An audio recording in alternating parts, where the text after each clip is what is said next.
back to my channel. Now today I'm going to be giving a review for the graphic novel, or you could say comic story, Dark Knight Returns, The Golden Child. Now this is a copy that I have right here. This is also supposed like the variant, or I was actually hearing like one of the best variant covers that they have for it, because this particular issue has like this particular story has multiple covers for it, you know, it's like a bunch of them. And I actually know the exact amount, but I forget how many it is, but there are like a bunch of like different covers for it, you know. But that was a particular one that I had chose to get with the Batwoman character on the cover.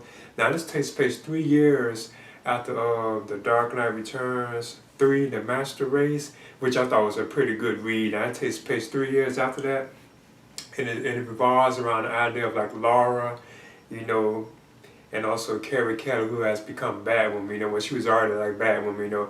They actually have to team up and take like a new like threat that's like threatening Gotham City.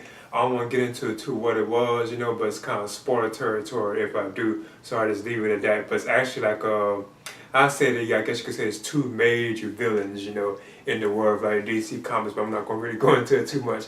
But overall, I didn't really enjoy this one too much, you know. It's actually written by Frank Miller again too as well, you know, and Raphael, I think Grandpa, I think that's how you pronounce it. But Frank Miller is actually on board again. It's actually like a continuation of his Dark Knight Returns like storyline, which is an excellent read, you know.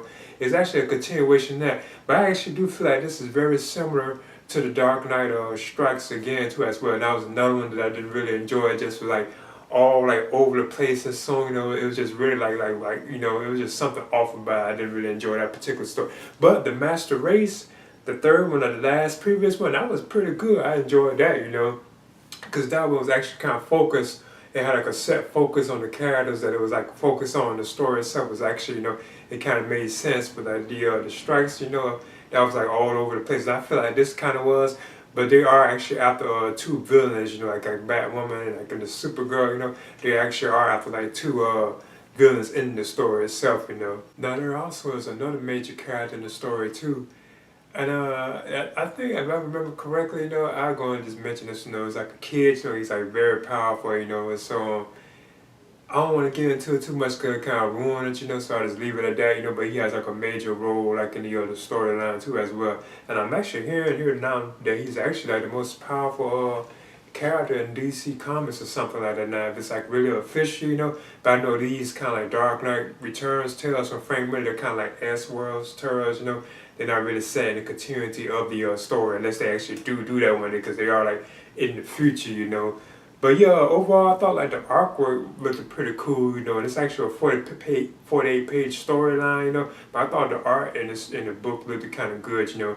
It is very similar to like the Dark Knight Returns and so on. Even like the window panels with all like the writing, like the scriptures and all that, the reading and stuff, which I think is awesome. I love like a lot of like writing, like a lot of stuff to read. I like that, you know, because that's why I always thought the Dark Knight Returns was so pretty good, you know, like a graphic novel, because it has so much like writing in it, you know, like a lot to read. I really like that. Now this had that too, but it just still felt like something was like off about it. Like Laura has like a strong hatred, and it's kind of hidden. She keeps it kind of hidden from like Carrie, who was like Batwoman, you know, because you know Carrie was actually like the Robin that was with Bruce Wayne in The Dark Knight Returns, but now she's Batwoman. But Laura, she actually has like a hatred kind of to a certain extent against humans, you know, but she don't really like express it too much, but she does express it with like her counterpart. I'm not gonna get into that because it kind of spoils, you know.